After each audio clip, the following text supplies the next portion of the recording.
Jadi hubungan itu sangat dekat dan emosional. Ya, kita kalau dulu antara Malaysia dengan Sumatera, kita tidak terima sempadan. Sumatera diletak di bawah Belanda, kita British.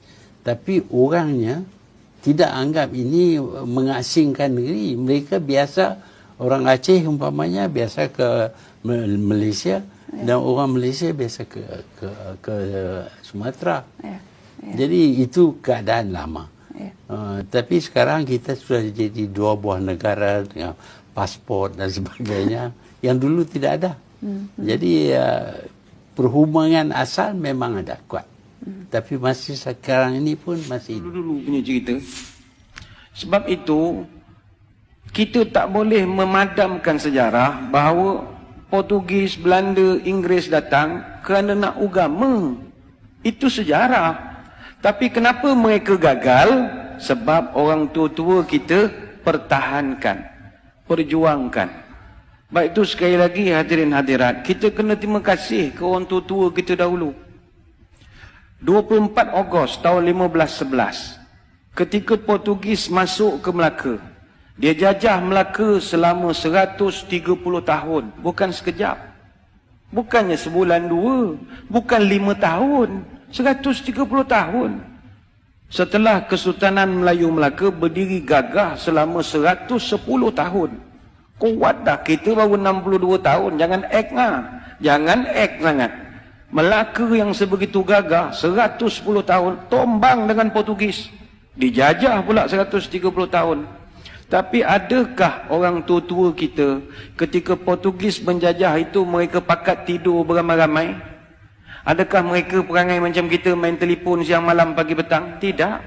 Orang tua-tua dulu tak pernah tidur. Tahun 1521, kita ucap terima kasih saudara-saudara kita dari utara Sumatera Utara, khususnya di Aceh, yang bertali arus membantu menyerang Portugis daripada Aceh. Tahun 1521, Sultan Ali Muhayyad Shah, Sultan Aceh pertama, dia serang Melaka. Serang tapi tak menang, sebab Portugis ni kuat ketika itu. Datang pula Sultan Alauddin Al-Qahar, Sultan Aceh yang ketiga. Dia serang Melaka 3 kali. 1537 dia serang, kalah. 1547 dia serang guna kapal, pun kalah. Tahun 1564 dia minta bantuan dari kerajaan Turki Utsmani. Semasa itu kerajaan Turki Utsmani diperintah oleh Sultan Sulaiman yang merupakan Sultan Turki Utsmaniyah yang ke-10, minta tolong tapi gagal. Adakah Portugis terlampau kuat? Tidak juga. Portugis tak kuat. Tapi di kalangan orang Melaka ketika itu, seronok kerja dengan Portugis.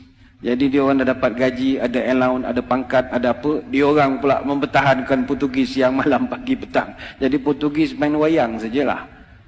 Orang-orang kita yang berlawan sesama kita. Kemudian Sultan Ali Riayat Shah, Sultan Aceh yang ke-9, serang Melaka 3 tahun berturut-turut. 1573, 1575, 1577. Tapi tak menang, pembelot ramai. Sambung balik Dik Sultan Iskandar Muda, Sultan Aceh yang ke-12. Dia serang 2 tahun, 1615 dengan 1638. Hasil daripada serangan demi serangan bertali arus, akhirnya Portugis lemah.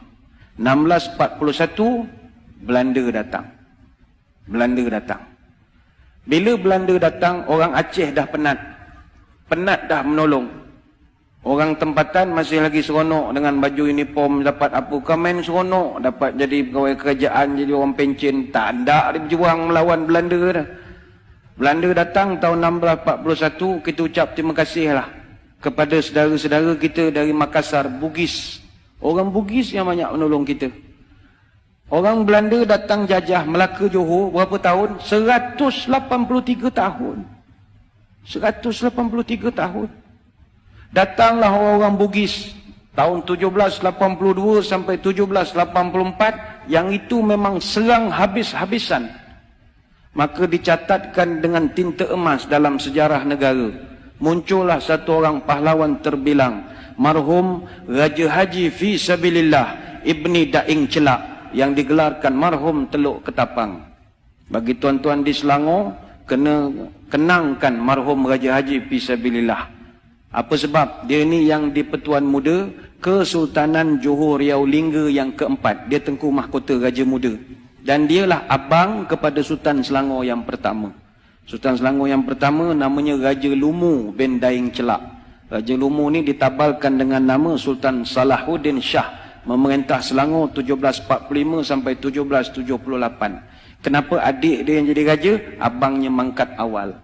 Kenapa abangnya mangkat awal? Mangkat di Kota Melaka 19 Jun tahun 1784. Umur baru 57 tahun. Ketika jenazahnya ditemui, tangan kanannya memegang kitab Dalailul Khairat, tangan kiri memegang badik. Dia lawan Belanda sampai ke Kota Melaka. Tapi akhirnya gugur menjadi seorang syahid. Kenapa mereka ni berjuang berhabis-habisan? Nak pastikan orang putih, jangan kau nak tukar agama cucu cicit aku. Itu aja. Itu dia dari Makassar, apa kena mengena dengan Melaka? Ukhuwah Islamiyah. 1786 Inggeris datang ke tanah Melayu. Mula-mula dia datang masuk ikut Pulau Pinang. Dia masuk Pulau Pinang, dia tukar habis sejarah Pulau Pinang. Dia dakwa dia pula yang membuka Pulau Pinang. Apa benda dia pula membuka Pulau Pinang? Ingat kita ni tak reti yang buka negeri agaknya. Maka terpadamlah sampai sekarang sejarah sebenar pembuka awal Pulau Pinang tahun 1730. Siapa yang buka Pulau Pinang tahun 1730? Datuk Jenatun. Datuk Jenatun ni atau nama sebenarnya Jenan bin Rajo Labu bin Rajo Gandam bin Rajo Manguyang dari Gunung Sahilan bin Rajo Kuoso bin Rajo Bakilap Alam Bertegak Gelar Tunku Bagaiwang yang pertama, Raja Alam Minangkabau. Mak dia putih sangat Indo Dunio.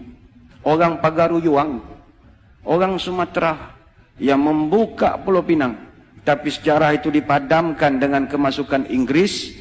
88 tahun kemudian dia tipu pula orang Melayu tahun 1874 menerusi perjanjian Pangko yang penuh dengan muslihat. Akhirnya orang putih jajah negara kita berapa tahun? Bukan 10 tahun, 117 tahun. Tapi adakah nenek moyang kita tidur? Tidak.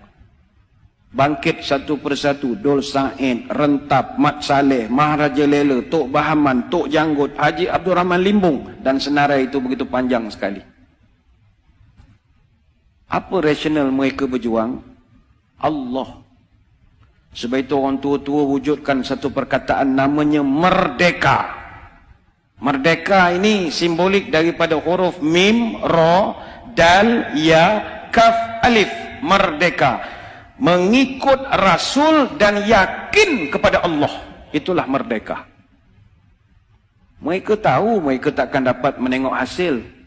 Tapi kalau mereka tak berbuat sesuatu, malam ini mustahil boleh azan 5 kali sehari di bumi Selangor Darul Ihsan.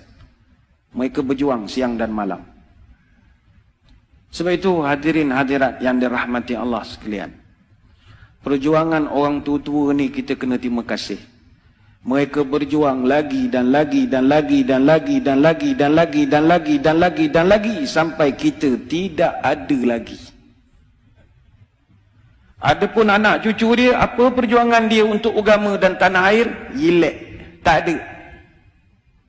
Yang dia fikir perut dia, anak-anak dia dan main handphone siang malam. Itu sajalah kerja. Tak ada. Ni bukan orang sini, ni orang Kuantan. Orang sini semua bagus. Sini semua fikir masalah umat semua.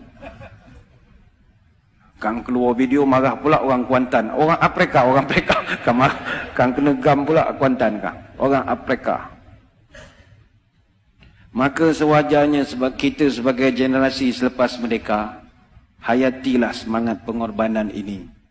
Habis nak korban apa lagi Ustaz? Semua dah okey, saya kerja pun dah pencen, anak pun dah kerja, masuk universiti, nak berjuang apa? Marilah kita pertahankan kemerdekaan ini, khususnya mempertahankan kesucian akidah ahli sunnah wal jamaah. Sekarang ini zaman cabaran kita gugat akidah. Itu lain. Kalau dulu orang nak cabut akidah, kalau sekarang ini dia goyangkan akidah. Inilah perkara yang pernah disebut oleh baginda Nabi SAW. Badiru bi'amal fitanan kaqtita'il layl muslim.